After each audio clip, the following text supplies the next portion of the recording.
Ya, adelante, hermana. Ya. Oremos. Maravilloso Señor, Padre de nuestro Señor Jesucristo. ¿Cómo no agradecerte este tiempo hermoso, Señor, donde estudiamos tu palabra, Señor? ¿Cómo no agradecer a nuestro pastor Mario, Señor, que tú lo preparas, que le das esas ganas de enseñarnos, de aclararnos, dirigir, Señor, tu palabra para nosotros, Señor? Agradecidos por este tiempo maravilloso, agradecidos por este medio que podemos comunicarnos, los que estamos lejos, pero Señor, estamos unidos en la iglesia de Parkland y unidos en tu amor con todos los hermanos. Gracias por los que estamos aquí. Gracias, Señor, por los que van a llegar. Y gracias, Señor, por los que no han podido presentarse. Pero, Padre, tú los conoces y tú sabes el motivo. Así que te pedimos bendición para todos. En el nombre de tu Hijo amado Jesús. Amén, Señor. Amén.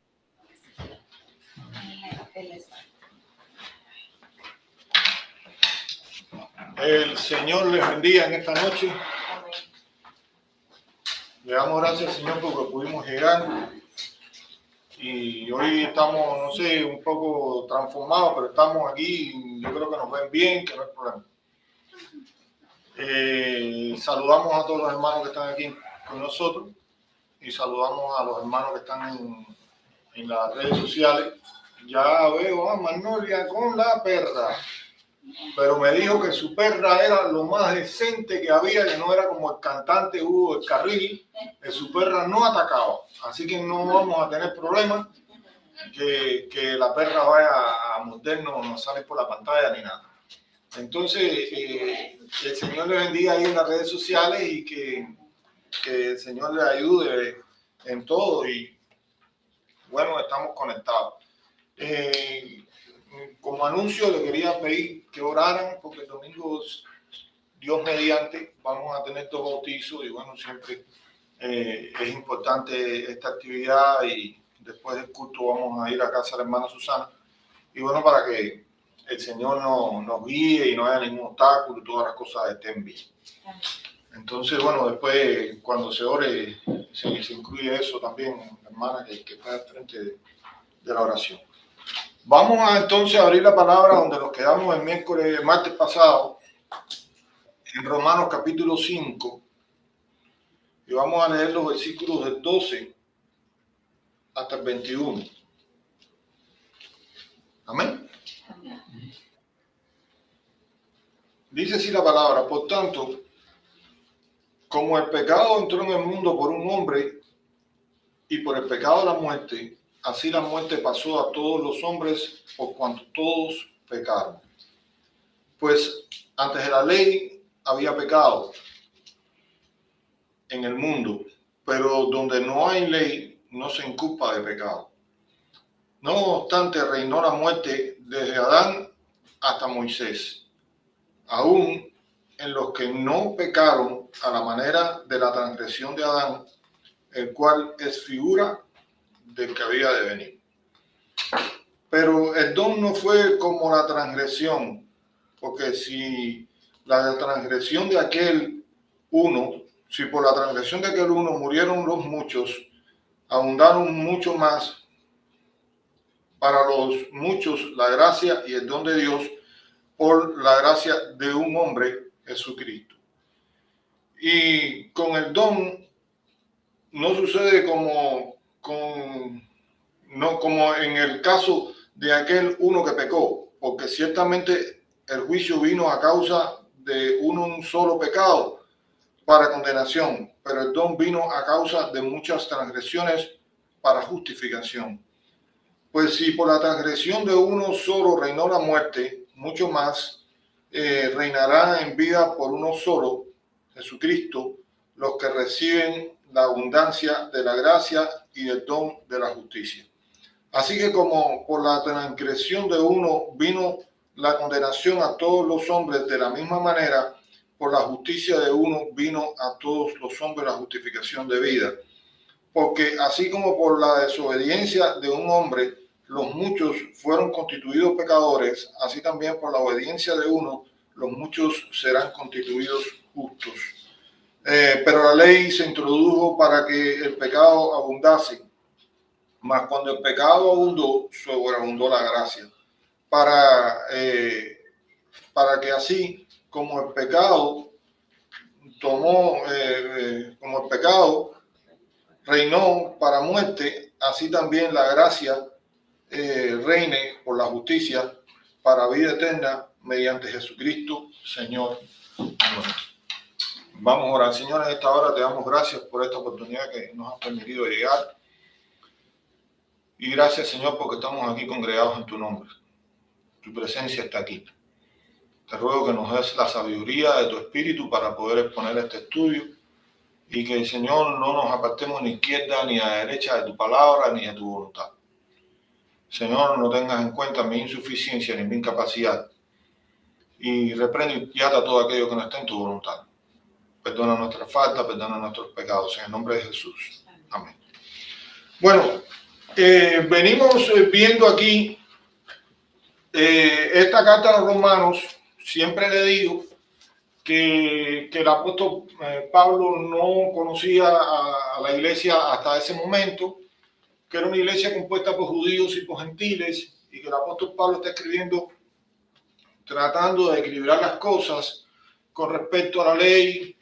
Y hoy vamos a ver la comparación que se hace del Señor Jesucristo con respecto a la justificación y con respecto a lo que han sido las obras, ¿no? Y Cristo como la base principal de nuestra salvación.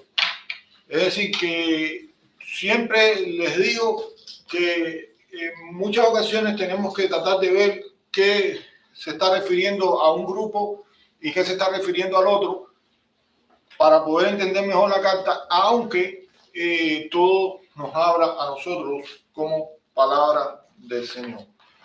Dice así el versículo número 12.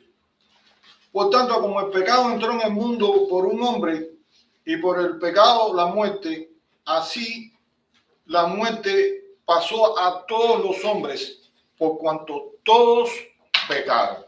Es decir, está refiriéndose que el pecado entró en el mundo por Adán y ese pecado pasó a todos los hombres. En este capítulo, que vamos a analizar algunas cosas, vamos a ver cómo se intercambian dos palabras, ¿no? Para poder entender mejor todos y muchos, ¿no? Todos y muchos.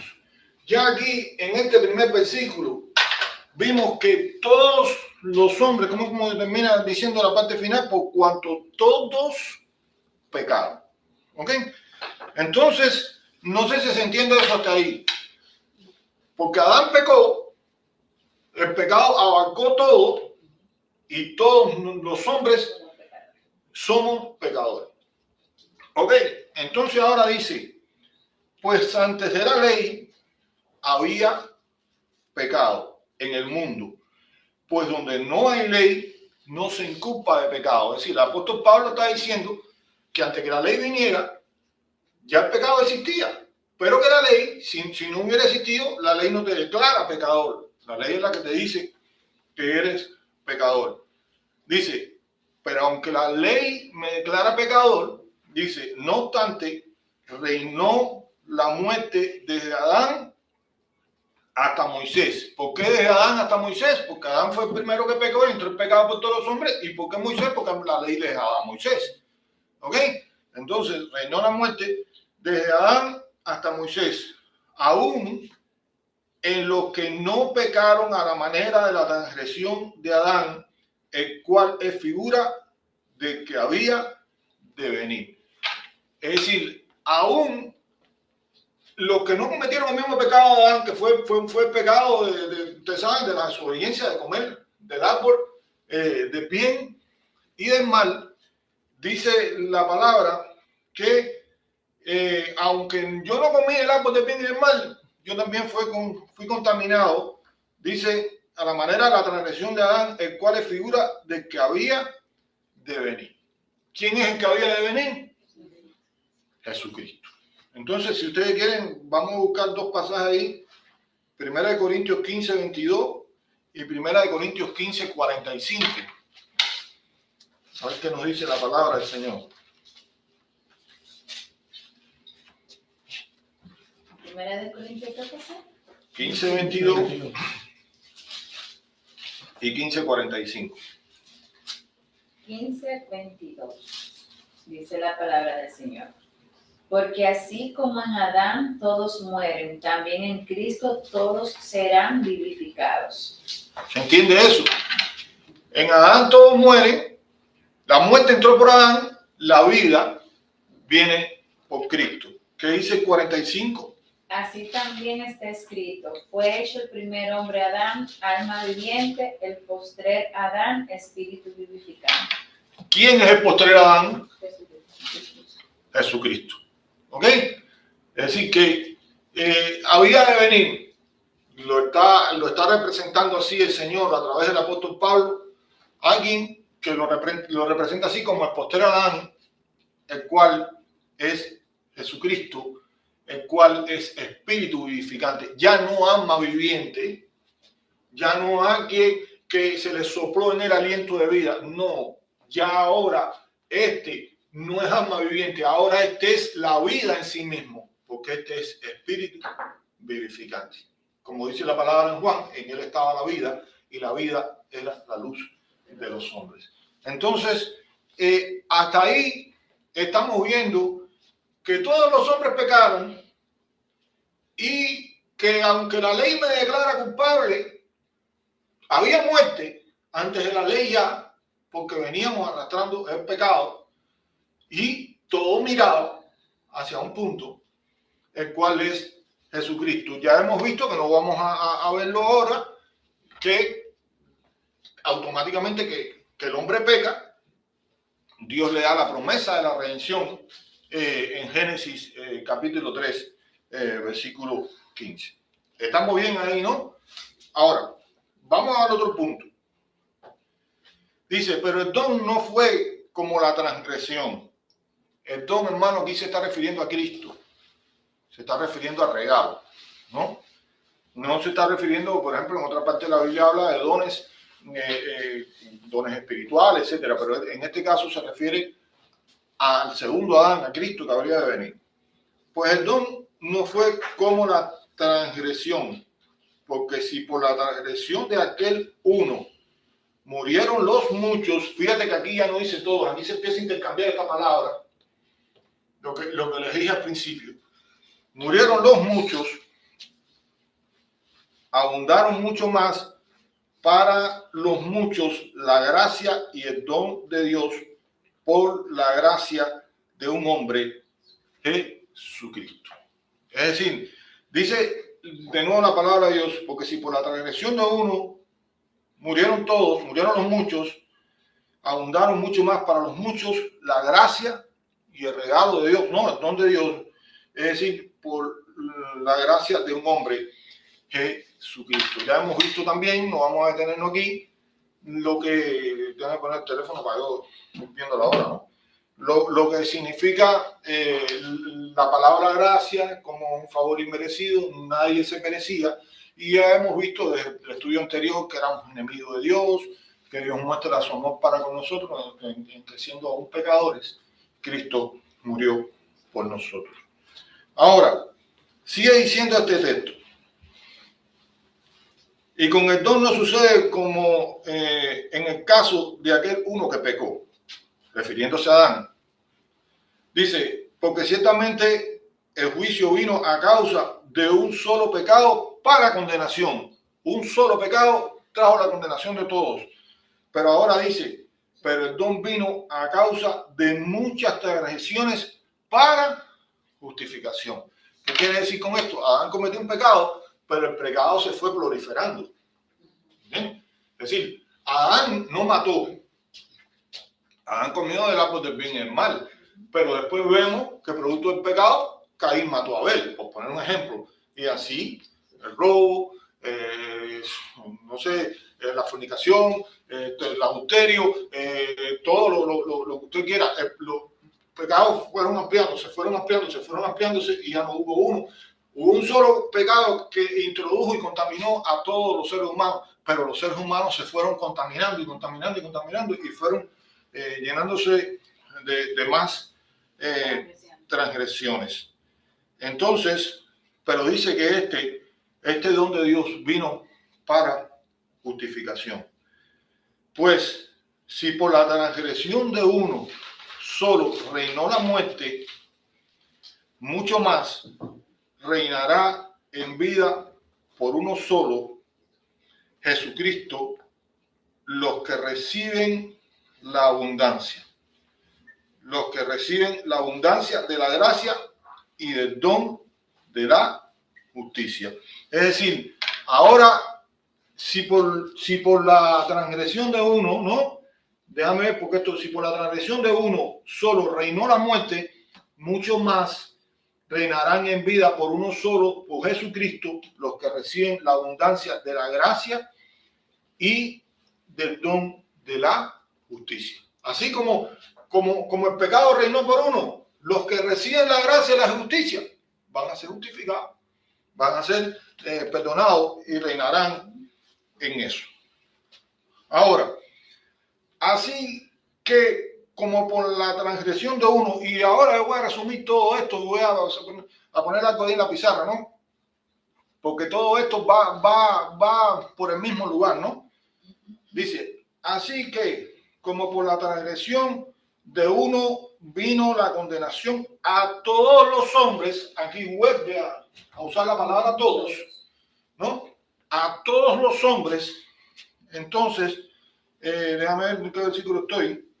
De la misma manera, por la justicia de uno vino a todos los hombres la justificación de vida. Ahora les voy a explicar por qué estos detalles. Estoy a ver si el Señor me da la sabiduría, ¿no?, para explicarles lo que les quiero explicar. Pero fíjate que dice que por la transgresión de uno, ¿no?, vino la condenación a todos los hombres. Y entonces ahora dice, de la misma manera, por la justicia de uno, es decir, de Cristo, vino a todos los hombres la justificación de vida.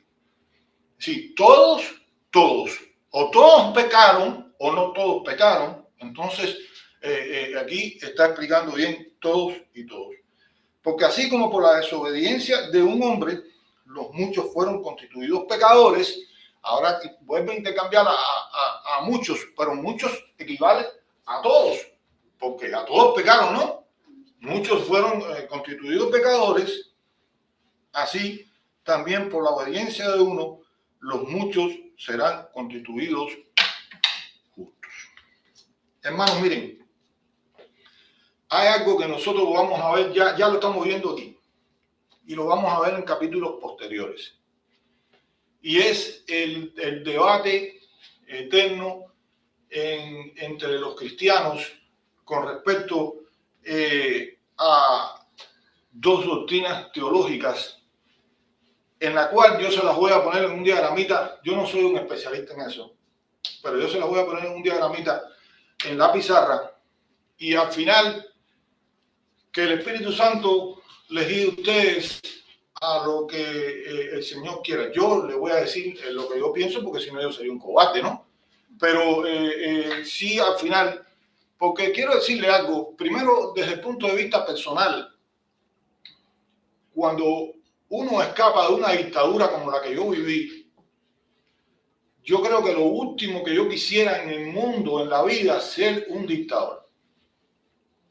Yo me puedo equivocar, o a no ser una cosa que sea en defensa legítima de la fe, de una cosa así, pero inclusive a mí me puede traicionar el carácter, me puede traicionar el tono de voz, que algunos se confunden con eso, pero en mi corazón, vaya, sería yo digno de toda la ira de Dios si yo en Estados Unidos quisiera ser un dictador cuando yo sufrí y la sufro todavía lo que es una dictadura. Eso desde el punto de vista personal.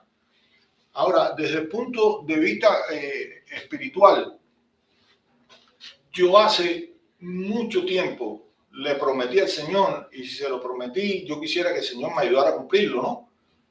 Que yo no iba más nunca a discutir sobre doctrinas fundamentales, que no me iban a llevar a nada, que todo el tiempo que yo podría invertir en discutir sobre doctrinas no fundamentales, yo lo iba entonces a invertir orando por los perdidos.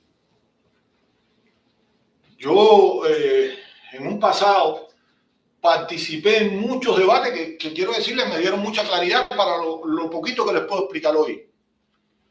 Y me metía en chat y me metía en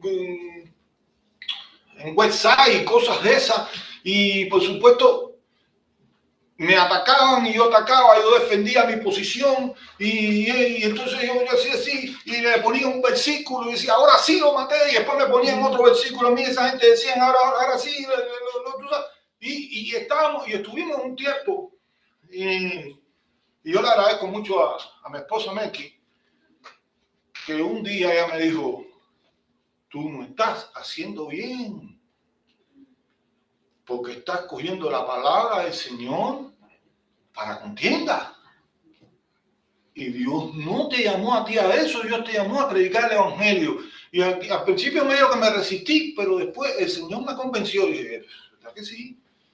Si yo estoy discutiendo y a veces nos acostamos hasta medio enojados, los hermanos, los unos con los otros, los de allá, los de acá, que yo ni los conozco, ni sé quiénes son, pero al final somos hermanos en Cristo. Por tanto, hermanos, ya les quiero decir esto desde un principio, que yo ni voy a imponer nada, ni tampoco voy a discutir con nadie. No en el caso de ustedes, alguien que lo pueda ver por las redes sociales, esto y lo otro, y al final que el Señor les guíe. Hubo dos teólogos en el mundo de los años 1500 y tanto. Uno fue un teólogo francés que se llamó Juan Calvino.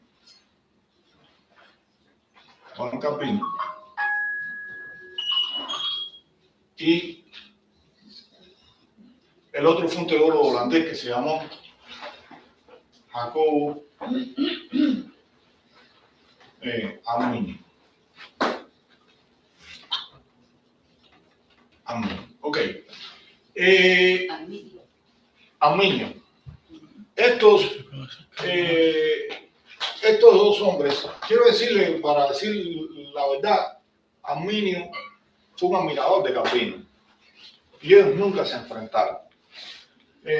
Lo que pasa es que los seguidores de ellos fueron los que más bien crearon el problema. Yo no voy a hablar de la vida personal de nadie, porque yo no me voy a referir a la doctrina, porque los que son anticalvinistas van a lo que fue la vida de Calvino. Era un contexto diferente. Cuando usted estudia, lo puede buscar en Google. Dicen que Calvino fue un dictador incontestado en la ciudad de Ginebra y que inclusive mandó a matar a Miguel de Cervet, un español, porque Miguel de Cervet no creía la Trinidad y tenía problemas con esa doctrina y esto y lo otro, pero bueno, no debió haber sido. Entonces lo van a atacar por ahí, pero yo no estoy diciendo que el hombre, los dos tienen que haber cometido errores y todo en su vida, pero esto no quita lo que pasa.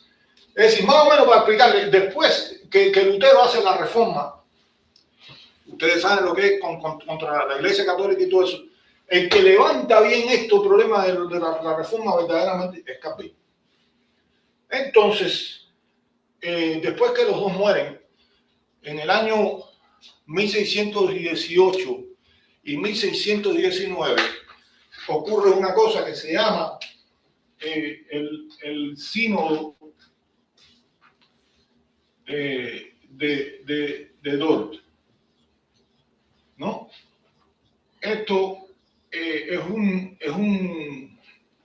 una reunión que se hace porque los seguidores de Arminio, que lo llaman también remonstrantes, lo cual quiere decir que se oponen, ¿no?, a estos puntos, los seguidores de Arminio se cogen una popularidad tanto, empiezan a coger una fuerza en Holanda, hasta que tienen que reunirse en el sínodo de Dort a debatir esto. Le dije 1618-1619 porque duró 6 meses. La mayoría de los que participaron del sínodo de Dort, para ser sinceros, fueron calvinistas, fueron seguidores de Calvino. Invitaron a algunos arminianos y cuando estaba preparando el estudio, estaba también buscando alguna otra información. Hubo algunos que no lo dejaron ni declarar. Y siempre, de eso sí, eso siempre yo lo he oído, que los arminianos se quejaron de que no fueron bien tratados, que fueron maltratados, y entonces uno de los que no pudo declarar lo desterraron a 8 años. A otros dice, estuve leyendo que lo ejecutaron, y a otros cuando vieron eso se exiliaron. Ok, le estoy haciendo la historia, esto no va, esto son cosas de hombre, esto no va con la doctrina. Pero aquí, al final, ellos llegan a una conclusión, que hacen una cosa que se llaman los cánones de Dort, ¿no? De Dort. Y entonces aquí es donde vamos para. Los cánones de Dort no es más que 5 puntos doctrinales. No sé qué tiempo tengo, sí, voy bien. 5 puntos doctrinales sobre cuales ellos resumen la doctrina de Juan Calvino, que se conoce en inglés como tulip. Y esto no es que está hablando de un tulipán. Se conoce en inglés como tulip. ¿Qué quiere decir tulip traducido al español? Por ejemplo, la T significa total depravation, lo cual sería en español la depravación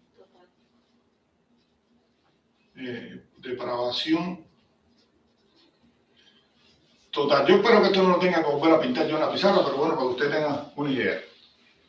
La U significa un conditional election, ¿no?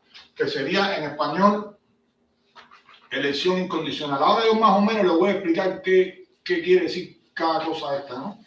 Elección incondicional.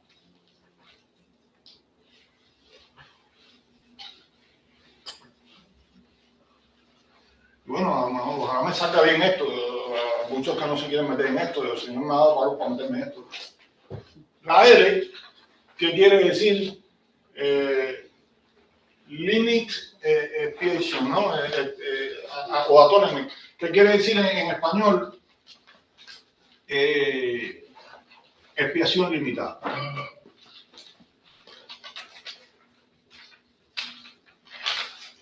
Expiación limitada. No sé si los que están en las redes sociales están viendo la pizarra, la pueden entender. Muy chiquito, Muy pequeña. pero anyway, Pero yo le tomo una foto al final y se la envío a ellos para que lo puedan ver. Yo estoy escribiendo así para que me alcance un poco. Entonces, la I... Si quiero lo acercamos por ahora. Sí, como usted quiera. La I quiere decir inconditional grace, es decir, gracia irresistible. Irresistible, ¿no? Gracia.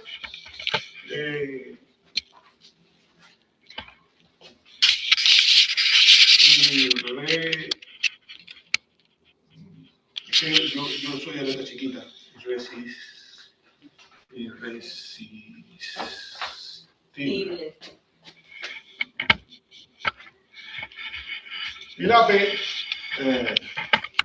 la perseverancia o santo. La perseverancia.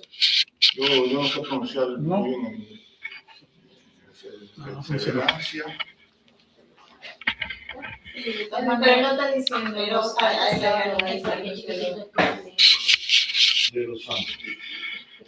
no, iba para abajo. y Perseverancia de los santos. perseverancia de los santos. Entonces, ahora, esta gente contrarresta y el primer punto de los arminianos es libre albedrío.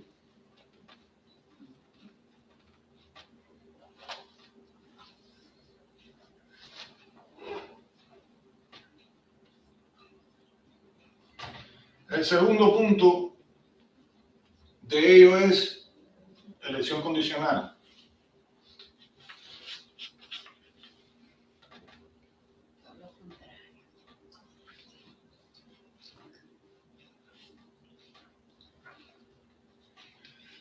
El tercer punto es la expiación universal.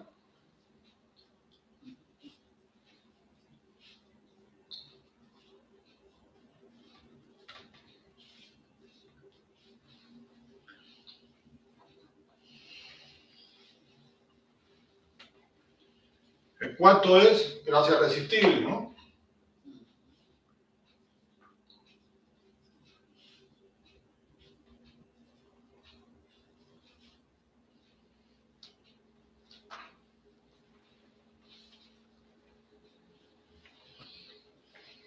Y el quinto es caída de la gracia o pérdida de la salvación.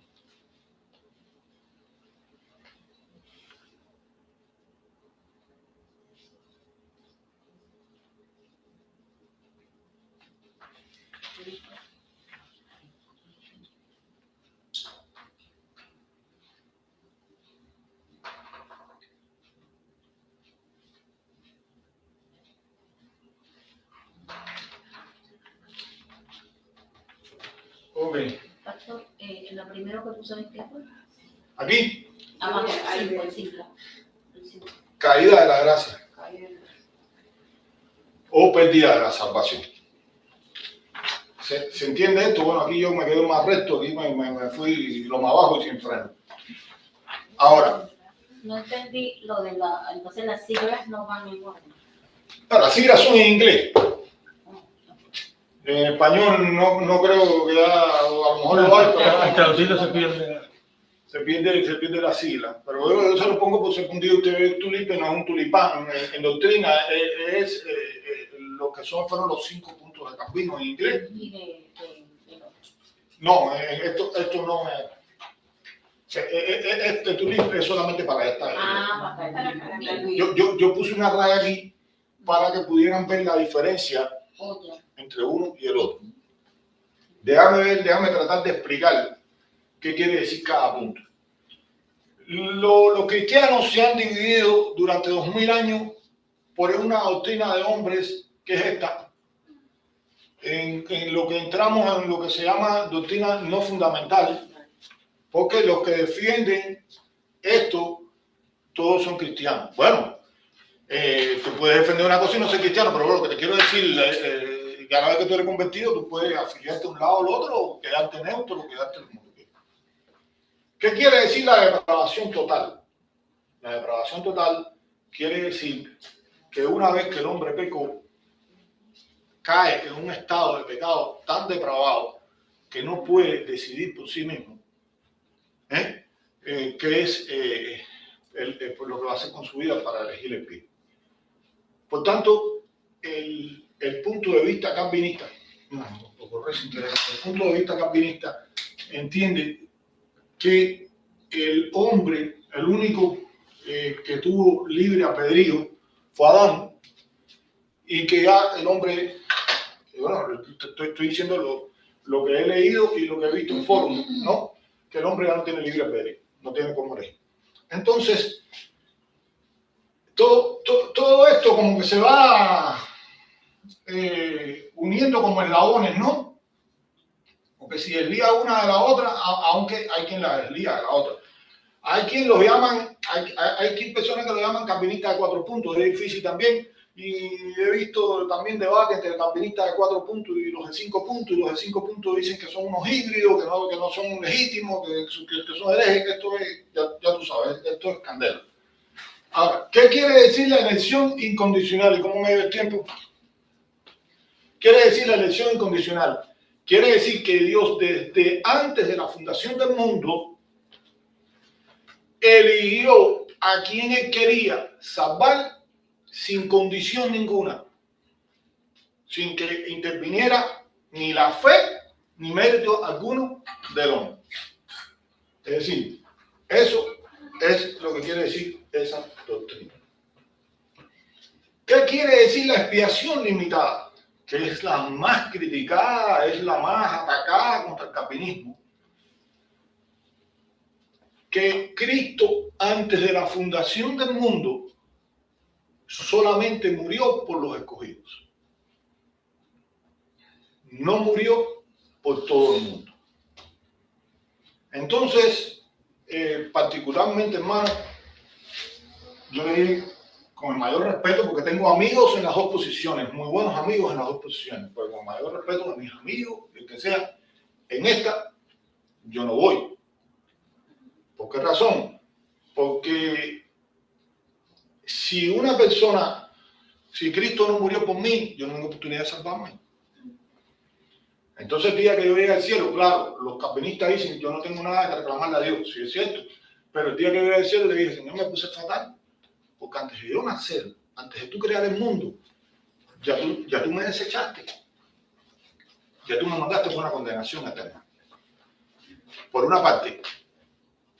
Por otra parte, ahora yo, para no poner ejemplo a nadie aquí, yo tengo 2 hijas. Puede ser que Cristo no haya muerto por ninguna de las dos. O puede ser que haya muerto por una y por la otra no. Entonces, yo no veo eso. Desde mi punto de vista, no lo creo así.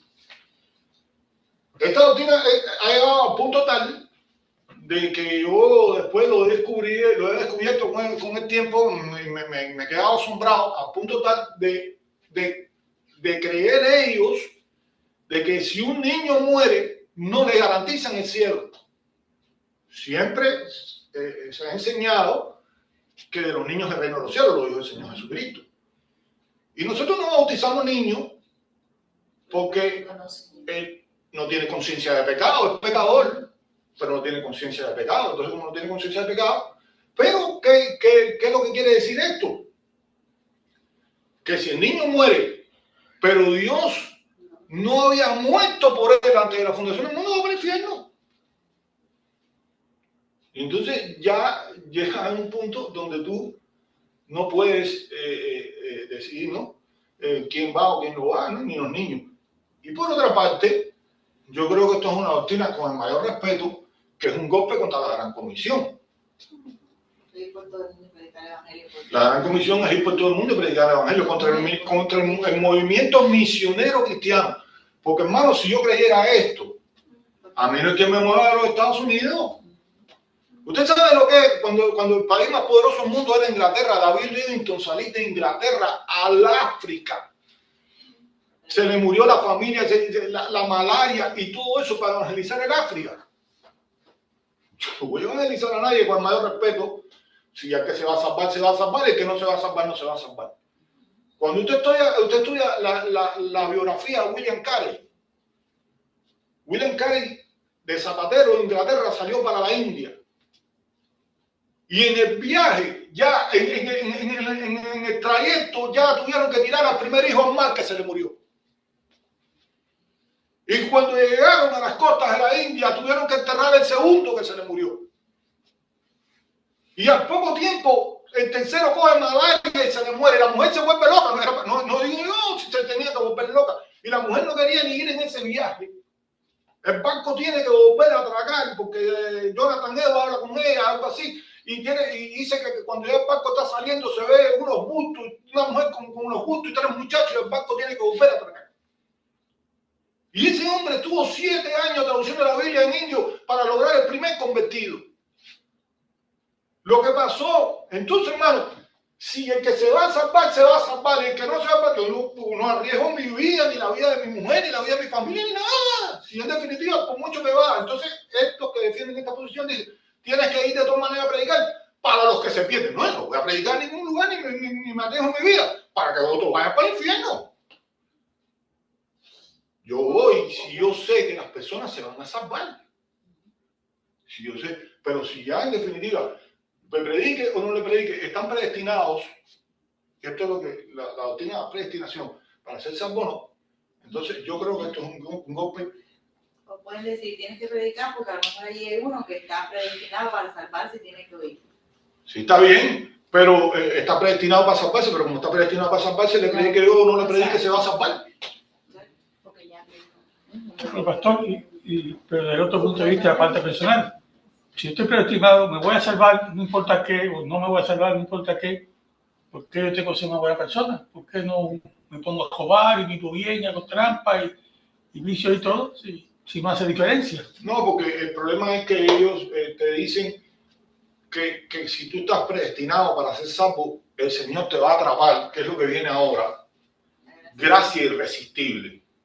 La gracia irresistible quiere decir que tú no vas a poder resistir la gracia. Dios te va a caer arriba y te va a obligar, ¿no? Te va a obligar. Entonces, ¿qué pasa? Que como tú no vas a poder resistir y ya tú estás predestinado para eso, tú vas a, ¿cómo se llama? Amar a Dios a la fuerza. Tú no le vas a demostrar el amor a Él porque tú lo amas, sino porque él te atrapó. Entonces, inclusive en esto, primero tú eres salvo y después tú das testimonio y después tú muestras que tú eres convertido. Pero bueno, si tú ya eres convertido, porque fuiste predestinado, vas a dar fruto de convertido, no vas a querer perderte, ¿no? No sé si me explico. Sí, sí. Okay. Pero, Entonces, la última es la perseverancia de los santos. Que aquí sí yo voy con esto porque ¿cómo se llama? Entiendo que una vez que una persona ha sido transformada, ha sido sellada por el Espíritu Santo, la salvación no está en mis manos. Y ahora voy a explicar los otros puntos. La salvación no está en mis manos. La salvación me la dio Dios y no me la va a quitar. Es decir, algunos han tomado esto como que esto es una licencia para pecar. No. Si yo verdaderamente soy salvo, yo quiero agradar a Dios. Entonces, no quiere decir esto que en un momento determinado, si una persona comete un error, un desliz, va a perder la salvación. El Señor siempre va a darle la oportunidad. Y yo puse hace un tiempo un diagrama también de cuando hablamos que era el mismo perro con diferente collar y esto y lo otro, pero bueno, no obstante eso, yo sí creo que una persona que ha sido redimida totalmente está en las manos del Señor. Y aunque hay mucho texto para los dos lados, está en las manos del Señor y el Señor, la salvación ya, lo que quiero decir es que si el hecho de yo perderme o no depende de mí, esto es perdido. Pero está sobre la roca, ¿no? Que es Cristo. Ahora. Ahí está el pie a lo que decía Antonio. Con respecto al salvo, siempre es salvo, la perseverancia de los santos. Perseverancia de los santos. Muchos han cogido esa parte para. Pero pequemos, hagamos lo que queramos hacer, porque en el caso, salvo siempre salvo. No, haga lo que yo haga, pero eso lo dicen así muy fácil. Yo expliqué el otro día que tenía un amigo que me decía eso que yo puedo pecar, que yo no me voy a perder. Pero eso cuando tú verdaderamente estás transformado, inclusive les puedo contar de amigos que inclusive hoy quizás estén perdidos en el infierno, pero que cuando se apartaron, yo no puedo decir dónde están, ¿no? Pero bueno, que cuando se apartaron, yo traté de llegar con un mensaje de salvación y esto y lo otro. No, cualquier cosa que pase, yo soy salvo ya. Y yo le dije, no, tampoco es así. Tampoco es así porque el hecho de que si tú verdaderamente eres salvo, tú vas a tratar de seguir a Cristo y hacer las cosas de acuerdo a su voluntad. Los puntos del mínimo. El primero es libre albedrío. La pregunta es, ¿habrá perdido el hombre el libre albedrío? Entonces, el hombre puede estar en una depravación total. pero habrá perdido el hombre el libre albedrío. Uno de los atributos de Dios es que es inmutable. Y si Dios libre albedrío, entonces después va a cambiar, lo va a quitar. Pero hay un texto muy curioso. Vamos a buscarlo ahí, rapidito ahí en Génesis. Cuando el hombre peca,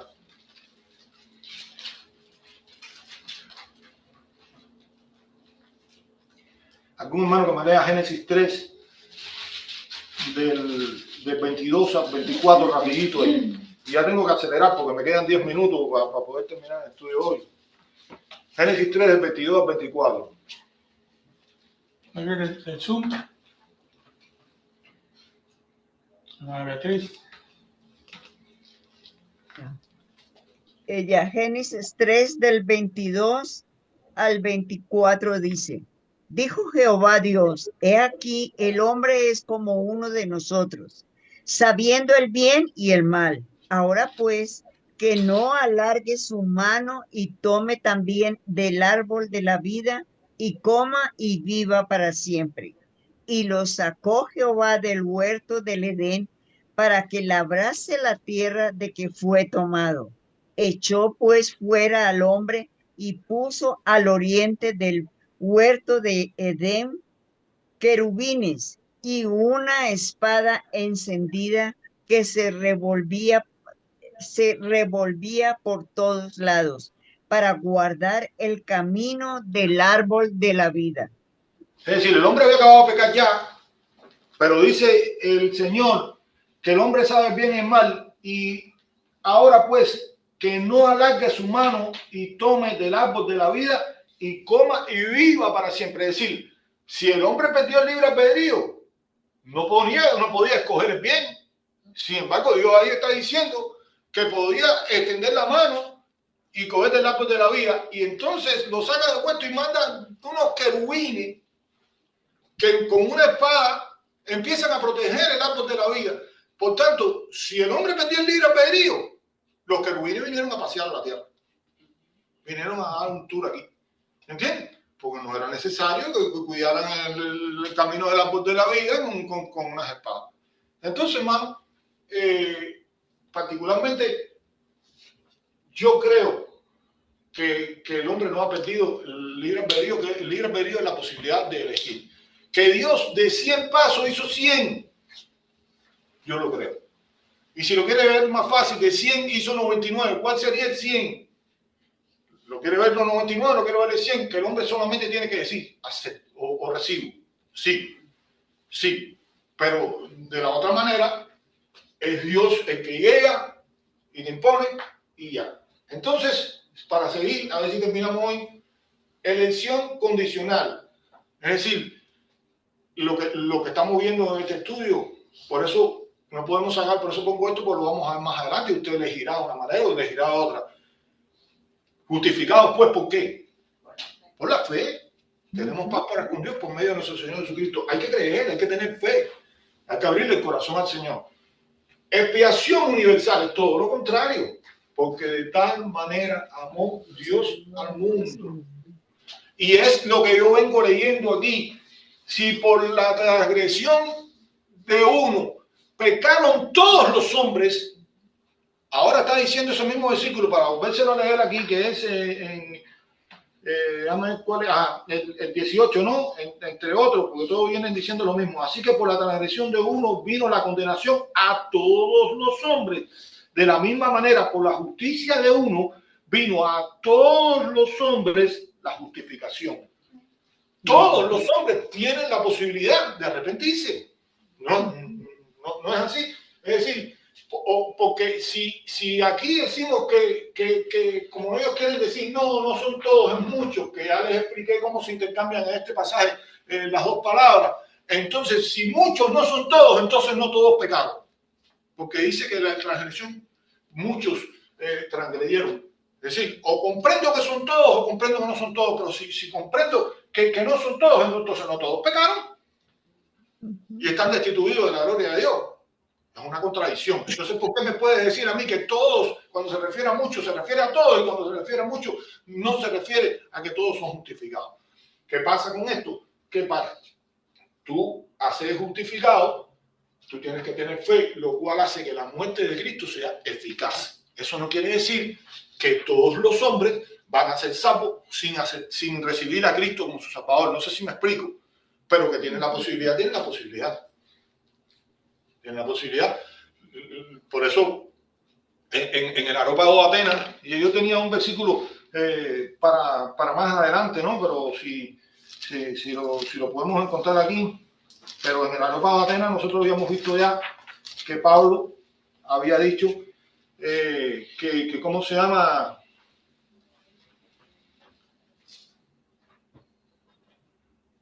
Que Pablo había dicho ya que ¿cómo se llama? Que llamaba a todos los hombres a que se arrepintieran en todo lugar.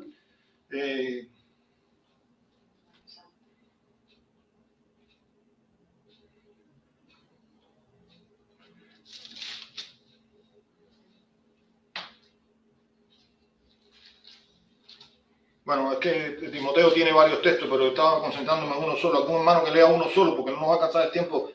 1 Timoteo 4:10.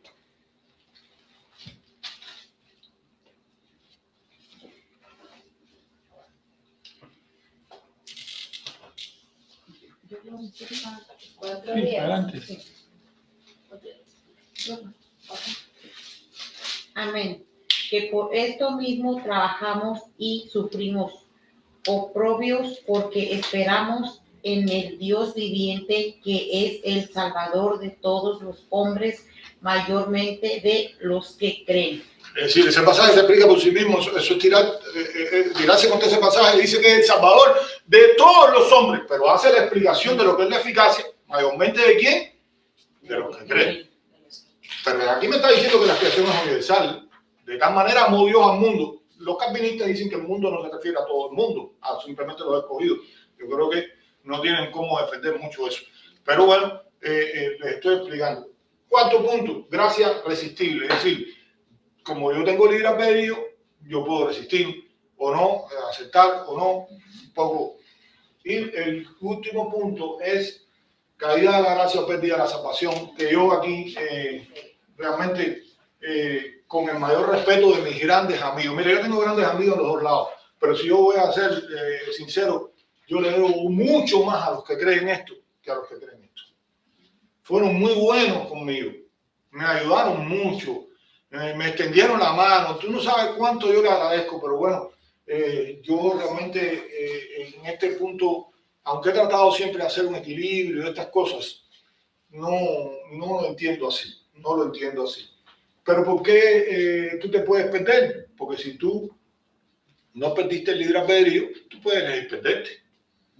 Perdiste el libre albedrío, es lo que ellos dicen. Hay un pasaje ahí en Gálatas que lo dice: por cuanto está bajo la ley, la gracia habéis caído. Es decir, por eso le digo, hay mucho texto para ambos lados. Entonces, que ahí viene, parece que el término ese, ¿no? Pero lo que ellos dicen es: si yo no perdí el libre albedrío cuando yo me convertí, entonces yo mañana puedo querer perderme, lo cual es una cosa totalmente loca e inusual, ¿no?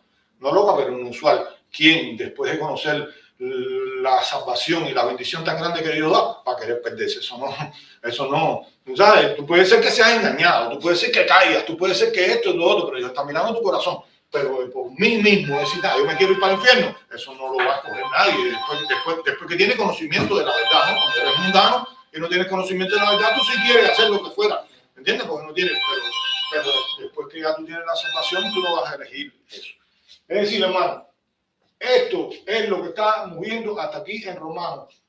Por un hombre entró el pecado a todos, por un hombre entró la justificación a todos. ¿Por qué digo esto? Porque en otros capítulos lo vamos a ver, no voy a pintar más este diagrama, ni es mi objetivo, como le dije, discutir, pero aquí esto ha dividido el cristianismo en dos. Como el cemento ha dividido el cristianismo en dos. Y entonces los reformados, los calvinistas creen aquí y los demás creen allá. Dentro de los bautistas hoy creo que debe haber una mezcla.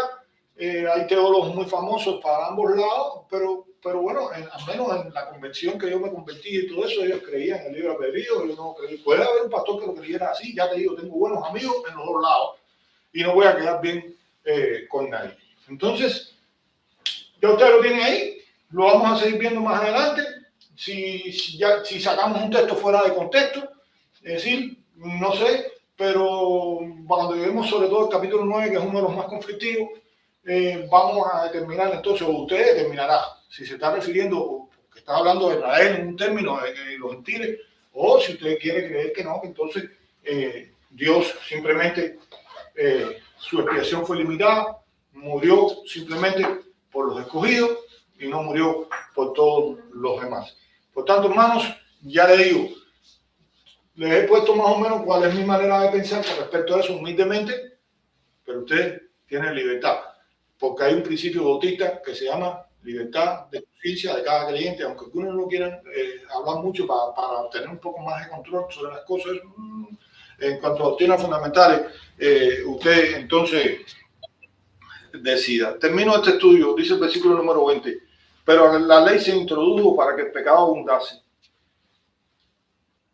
Más cuando el pecado abundó, sobreabundó la gracia. Este es un texto lindísimo y mal interpretado por muchos, porque lo vamos a explicar, si Dios permite, en el próximo estudio. Hay una denominación, no, una secta, que para mí esa gente se están equivocados, que usando ese texto han levantado, ellos no sé si existen en este país, deben existir, pero en Cuba se llaman Creciendo en Gracia. Entonces, ¿qué planteaban ellos? Que como cuando el pecado abundó, sobreabundó la gracia, vamos a pecar para que la gracia siga sobreabundando. Eso es una falta de respeto a la Biblia, a Dios, a un Dios santo, a todo, ¿no? Entonces, entonces eso no es lo que quiere decir eso. Lo que quiere decir eso es que cuando el pecado llegó a la máxima dimensión, la gracia de Dios, el favor inmerecido de Dios en Jesucristo fue mucho más allá y lo cubrió todo. Por tanto, no hay pecado que se le pueda escapar a Jesucristo para perdonarnos a nosotros y perdonar la humanidad. Esto no nos da una licencia a pecar, ni para hacer una obra nueva, ni para hacer una secta nueva. Decir, no, esto no se le puede haber ocurrido a nadie con un sentido espiritual. Para que como el pecado reinó para muerte, así también la gracia reine por la justicia para vida eterna mediante Jesucristo, Señor nuestro. Es decir, como el pecado trajo la muerte, ahora hay otro reino, que es el reino de la gracia, en el cual estamos en la justicia por medio de nuestro Señor Jesucristo. Llegamos ahí, estoy en el tiempo de terminar. No sé si entendieron algo de esto, no sé si tienen alguna pregunta. Ya le digo, yo no me la doy de sabio ni de nada por el estilo, es lo básico. Algunos quieren hasta irritarse con todo esto, y vuelvo a repetir, unos usan unos textos, otros usan otros textos, a lo mejor los usan fuera de contexto, a lo mejor no los usan, a lo mejor entonces dentro de los dos grupos hay grandes cristianos muy fieles, muy fieles. Aquí yo tengo grandes cristianos, aprendí mucho de ellos, repito una vez más, me ayudaron mucho a lo que yo he podido ser hoy. Puede ser que el mayor respeto no comparta muchas cosas, pero eso no es fundamental. Nos vamos a ver en el cielo y todo. Arminio dio este punto como una posibilidad a observar. Y Arminio, los seguidores de Arminio lo valoraron solamente como que un cristiano podía perder la salvación si blasfemaba contra el Espíritu Santo. Pero después vino un gran siervo de Dios, que se llamó Juan. Ustedes me tienen que haber oído mencionarlo varias veces en estudios o predicaciones. Se llamó Juan Wesley, que Juan Wesley fue un hombre usado con unos avivamientos tremendos. Fíjense cómo Dios usó a ese hombre con un poder tan grande que dicen que la Revolución Francesa no entró en Inglaterra por la influencia del ministerio de ese hombre. Y Juan Wesley fue un hombre que predicó mucho sobre la santidad. Y entonces se conoce como la doctrina, como el arminianismo, ¿no? arminianismo, esto ahora, ¿no? Wesleyano.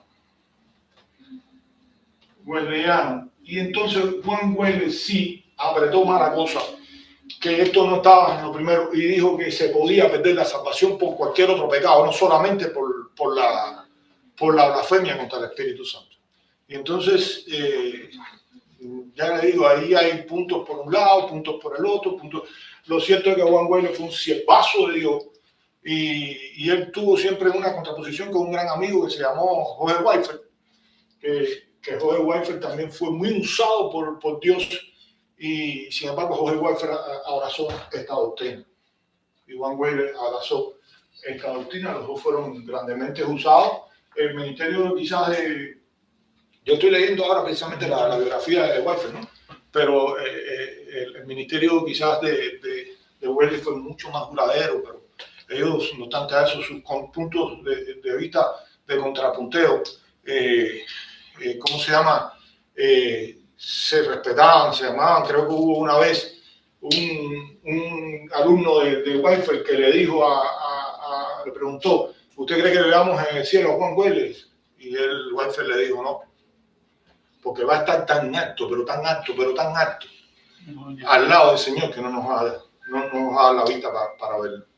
Entonces, lo cual quiere decir que a pesar de que tuvieron diferencias y empezaron juntos y fueron amigos siempre, no obstante a eso, fueron muy usados por Dios. No sé si tienen alguna, se me había olvidado esto, no lo había ni preparado lo del arminianismo wesleyano, ¿no? Pero, ¿qué dice la Biblia sobre la salvación? ¿Sobre la salvación en qué punto? ¿En qué aspecto? Lo que ellos Que si se pierde o no se pierde. Lo que ellos tanto No, lo que estudian. enseñó. Pero ¿cuál de los puntos? Que la salvación se puede perder, y uno decía, probablemente lo puso porque pensando, y en la Biblia lo dice, no blasfeméis contra el Espíritu Santo. Y ellos dicen, solo pues lo pusieron ahí porque va a hablar si blasfemas contra el Espíritu Santo. Pero entonces el Wesley dice que sí se puede perder por diferentes razones, pero entonces son unos muy buenos cristianos. Pero ¿qué dice la palabra sobre la salvación?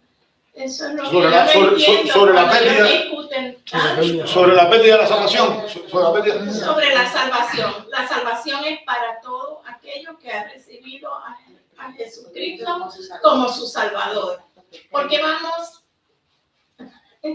como usted, con este sistema del mundo que siempre tenemos que estar tan legalistas y unos contra otros. Y es claro que si nosotros aceptamos a Jesucristo como nuestro Salvador, y al aceptarlo como nuestro Salvador genuinamente y con fe, y nos entregamos a Él, obviamente empezamos una vida de santidad donde vamos a tratar de estar espantando las cosas negativas y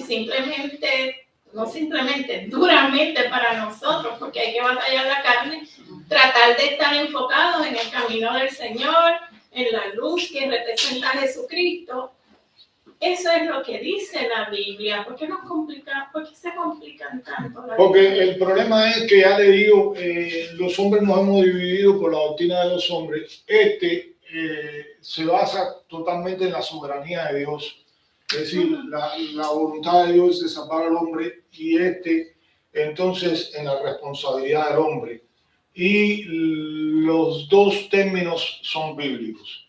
Es decir, Dios es soberano, eso no lo discute nadie, pero también creo que le ha dado al hombre la responsabilidad para, aunque sea, decir sí y decir no, ¿no? El hombre no puede buscar a Dios por sí mismo. Yo creo que sí está depravado, pero el Señor llega a través de la palabra, que la palabra produce fe,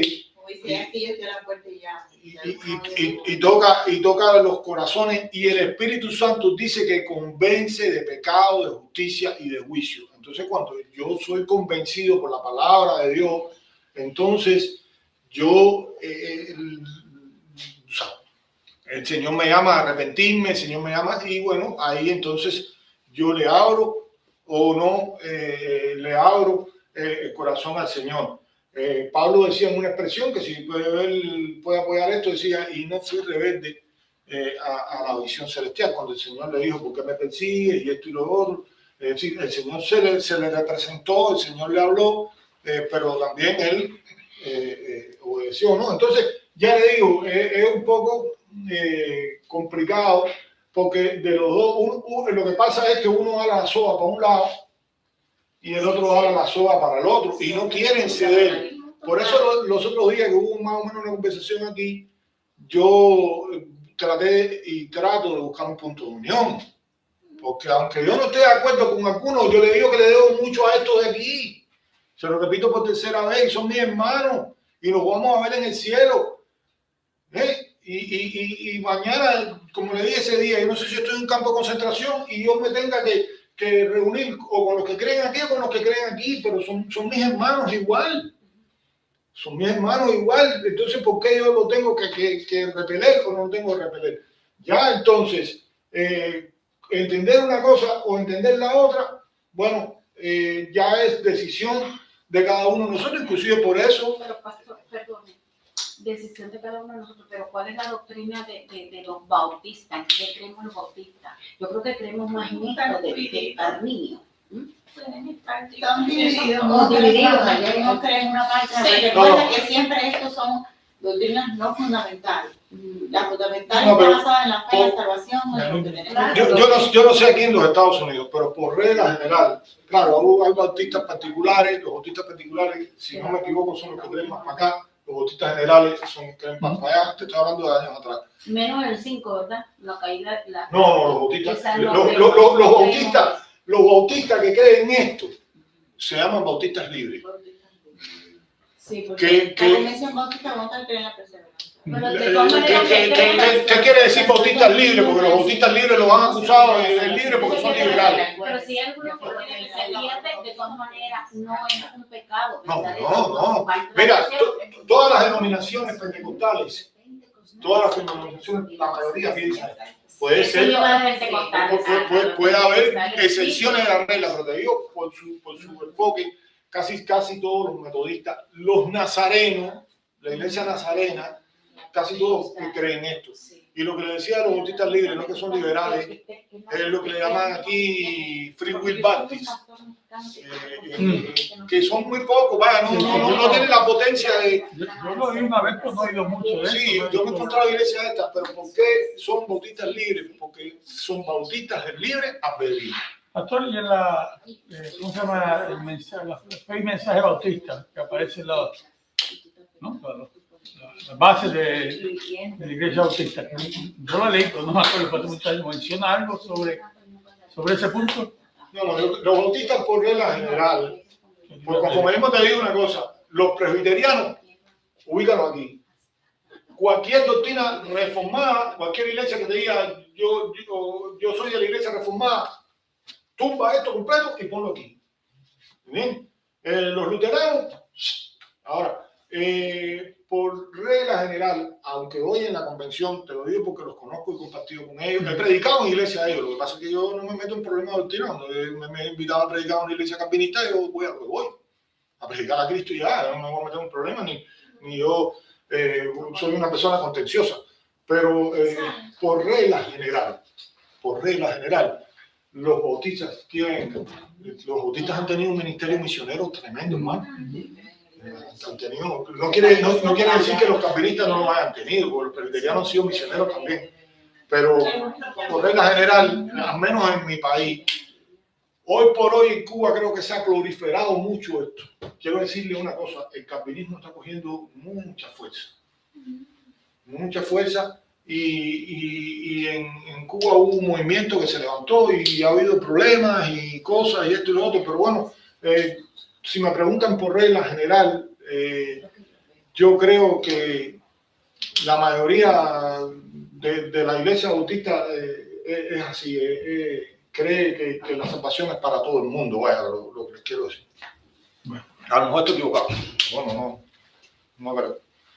No hay nunca más preguntas ni nada. Entonces, bueno, ya voy a borrar la pizarra y ya de aquí en adelante, acuérdense del esquemita ese.